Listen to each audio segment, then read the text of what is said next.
Hello everybody, welcome to my channel. It's Big John, aka the amazing fasting fat man, aka the incredible shrinking man. First and foremost, I would like to wish all of you out there happy holidays. Merry Christmas, happy Kwanzaa, happy Hanukkah, whatever you celebrate in this festive time. I wish you and your family all the best. Season greetings from my household to yours. Okay. The last video I did was a quick update to just let you guys know that I was alive. I had no problem with the refeed. I get absent-minded sometime. Like, it's the holidays, so there's so much running around, so much rigmarole. As you can see, I did tell you guys that my office has become present central. It was more cluttered than this before. I moved a lot of things out in order to get the scale in and in order to be able to do this video. The reason I use my office for most of the storage is because we have, like, I don't know if you can see it, but you see that white thing on the lock? It's one of those things that, like, a kid can't turn, because my son knows how to open doors now. So we have it on my office. So pretty much, well, and the bathrooms, of course. So pretty much this is one of the rooms that he has very limited access to. I have to be in it for him to get in. So we keep all the presents in here. And it's not so much that, he's a kid, he likes to go through things, but he's in this phase where he saw daddy shredding documents, shredding papers. So he decided that anytime he gets something into his hand, he's going to stick it into the shredder. And he knows how to stick things in the shredder. So he's gotten boxes and started to rip them out, rip them apart to throw them in the shredder. He almost shredded a $10 bill one time. I mean, the kid is just shredding crazy. So as a result, nothing is pretty much wrapped yet, but we don't need him like trying to rip pieces off of presents in order to put into the shredder. So we keep everything in here. But anyway, let me go to the scale. And let's see what I weigh today since I've been refeeding. Again, I didn't start on the 11th. I actually started refeeding on the 12th. As I told you guys in the last video, circumstances made it so that on the 11th, I would have ended up eating late night, and I didn't want to do that. So I actually started refeeding on the 12th. I did a 7-day, I did a 6-day refeed. Yesterday I ate normally, and today I'm fasting. Now, ideally what I want to do is I want to take in about 3,000 calories on the day that I am actually eating, but that's not the case, because as you know, from the last time when I refeed, it's like my stomach shrank from the fasting, shrunk, right, from the fasting. So as a result, I can't get in as much as I normally can.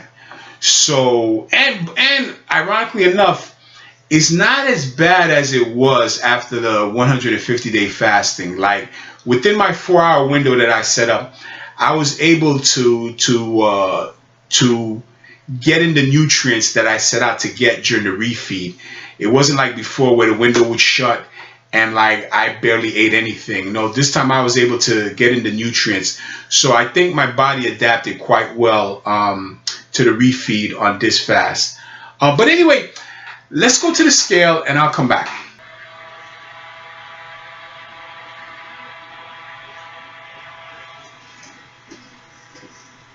$231.8.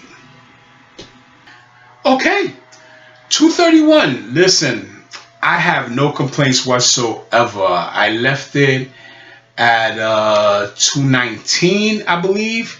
219 point something. Now it's 231.8. Look, I have no problem with that. I expected to put some weight back on during the refeed. It's the same thing that happened to me after 150-day fast. But more importantly is I know that I'm capable of losing it. And with this new protocol, I know I'm going to lose it probably even faster than I did after the first fast. I mean, that remains to be seen, but I'm pretty confident that's going to happen.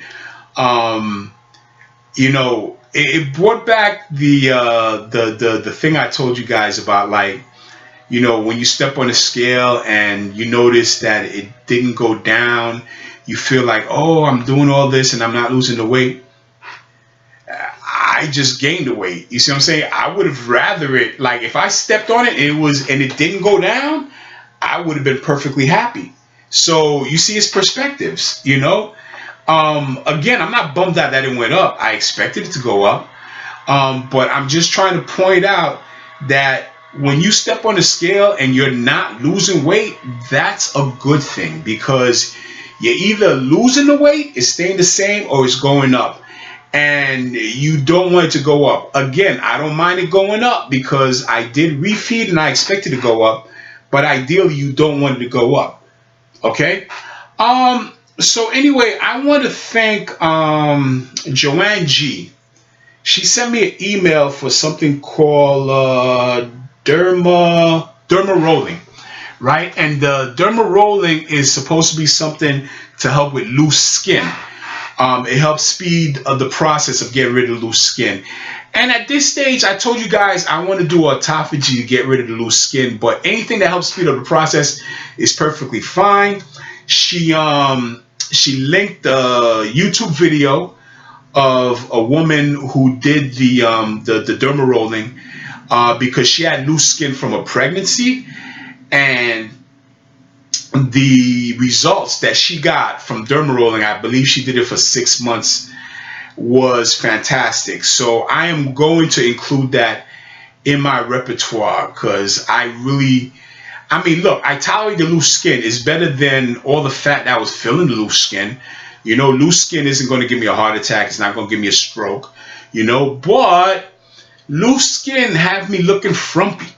Like, you lose the weight, you want to look diesel, you want to look chiseled, but I still feel a bit frumpy because of the loose skin, so of course I want to get rid of it.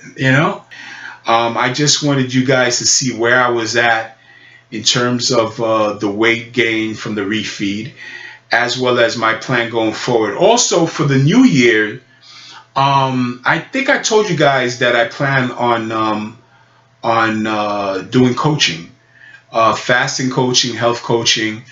I'm actually studying to get my certificate in health coaching and life coaching, because like, through this process, I've gotten tons of emails. And another thing too, if I haven't responded to your emails or to your messages on the message board, I'm gonna get to it. I am swamped. I'm overwhelmed. I mean, between my business, between the holiday season, it's just been like impossible. It's like I'm running in molasses.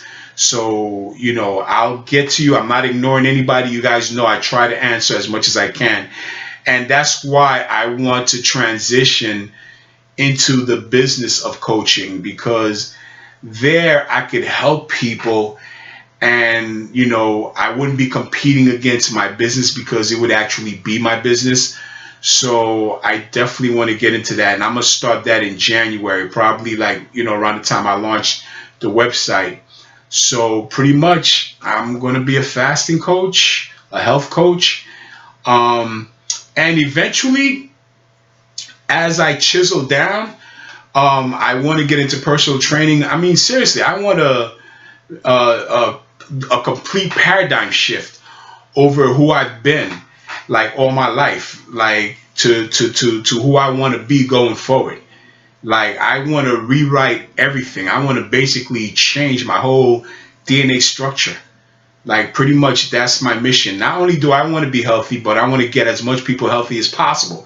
I think I mentioned this in an old video, that I want to be the modern day Richard Simmons.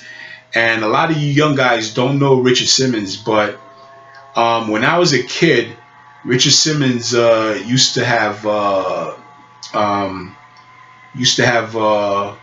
these, like, exercise videos and things like that, where he would help, like, obese people lose weight and things like that. So pretty much, because he was obese himself, and if I remember the story correctly, what made him lose the weight was his mother passed away, and she passed away because she was obese. So that scared him and made him do anything he can to get healthy. So of course he didn't fast. His whole arc to being fit was totally different. But nonetheless, once he became fit, his mission in life was to get as much people fit as possible. And I've always admired that about the man, you know. But now going through the process, I understand. Like, people reach out to me and they tell me their stories, and some of the stories really tug at my heart, because people out there could be so cruel. Like, it's hard enough for us to be our size, to go through the things we go through, without people going out their way. Literally, they go out their way to make you feel bad about, you know, who you are. I mean, it's just horrible. I mean, it's the nature of man sometimes to be cruel, but like, you're healthy, you're fine. How does it benefit you to go out your way and call people name, or make fun of them, or point at them, or laugh at them, or something? How does that benefit you? How does that make your life better? You know, I never understood that. I mean, me, don't get me wrong, like, I develop a sharp mouth, you know, in order to combat people. So, you know, I have a sharp mouth and I got an even sharper left. So growing up, I was never one to be bullied over my weight or just take slack over my weight. And the humor that you see, like a lot of time where I crack jokes on myself, this is something that I learned because I would disarm people with it. You know, crack joke on myself and then tear into them. Like, that's the way that, you know, I used to function. But some people don't have those tools. Some people just pretty much, they take it, they internalize it, they go home and they suffer. And this come across in some of the emails I get. And I'm telling you, like, a lot of it, it's like, I feel, like, I really feel it. I mean, it's not easy going through life, you know, where you feel like you're some kind of sideshow. That when you walk into the room, people are trying not to stare. But once in a while, they catch themselves staring. It's not easy. I mean, I'm a confident dude, and I put it in the back of my head. And now when I go places, and because I'm smaller, I'm kind of more anonymous. Because in the past, whenever I would go out, not only would I say, look, you know, give me a table, I can't sit in a booth. I would literally scout these places to make sure that I could fit in the chair. That these, like, handles, not handles like these, but you know, some chairs have handles, that I could fit inside the handles, because a lot of times the fat would just like ooze over the handles, you know. Or if it's one of those chairs where, like, it doesn't have four legs, it's kind of like this, like a U-shaped chair.